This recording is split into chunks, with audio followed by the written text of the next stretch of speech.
Alors nous voici maintenant à l'entrée du musée, dans le hall d'entrée, et tout de suite, on est plongé dans un bain, on se dirait, mais est-ce que nous sommes dans un musée suisse ou dans un musée français?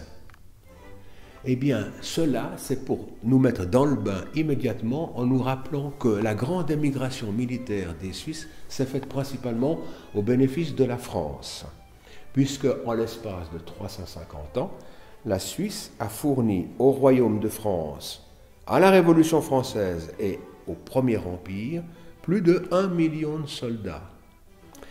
Naturellement, les Suisses étaient déjà des gens intelligents, qui comprenaient les choses, et pour ne pas mettre tous les œufs dans le même panier, en même temps qu'on mettait 1 million de soldats au service de la France, on en a fourni 1 million aux autres nations en Europe qui, malheureusement, étaient souvent en guerre contre la France.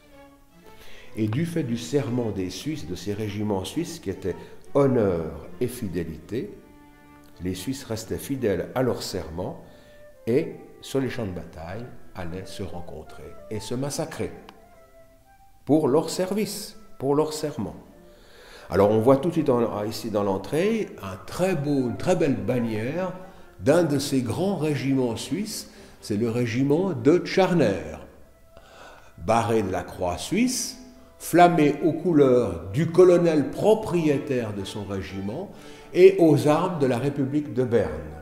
Alors cette bannière, on appelle ça une bannière parce que c'est carré, comme le drapeau suisse, qui n'est pas un drapeau, qui est une bannière, parce que normalement un drapeau doit être rectangulaire. Cette bannière date de 1780 et elle est extrêmement rare, d'abord parce qu'elle est en soie pure, et deuxièmement parce que normalement, à la mort du colonel propriétaire du régiment, sa bannière devait être brûlée. Or, là, on ne sait pas trop ce qui s'est passé. Peut-être qu'un sous-officier s'est dit, je ne vais pas quand même brûler une belle chose comme ça. Il l'a pliée, il l'a mis dans une gibecière et nous l'avons aujourd'hui. Alors, il y en a très très peu dans le monde, 5 ou 6 dans cet état-là, encore aujourd'hui. Et puis, autour de nous, nous avons le buste de Louis XIV, qui était le plus grand enrégimenteur de soldats suisses à son service. Ce buste a été sculpté par Le Bernin dans les années 1663, je crois.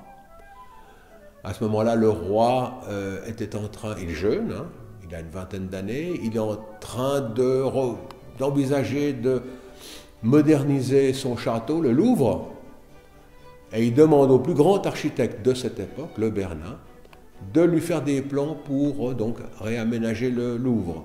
Et quand Le Bernin lui soumet ses projets, le roi n'est pas du tout content parce que Le Bernin lui a fait un plan qui ressemble un peu trop au Vatican, avec les colonnades du Bernin, etc. Donc le roi, pour ne pas le renvoyer sans lui donner quelque chose, lui commande son buste. Il va en être si content, Le Bernin va travailler 3 mois sur ce buste, et comme le roi est très content, il va lui commander sa fameuse statue du Louis XIV à cheval que nous voyons à l'entrée de Versailles aujourd'hui. De l'autre côté, nous avons Louis XVI, avec son épouse Marie-Antoinette, et M. Necker, qui était le dernier ministre de Louis XVI. Tout ça nous rappelle justement cet environnement français, cette Suisse plongée dans l'environnement français plutôt.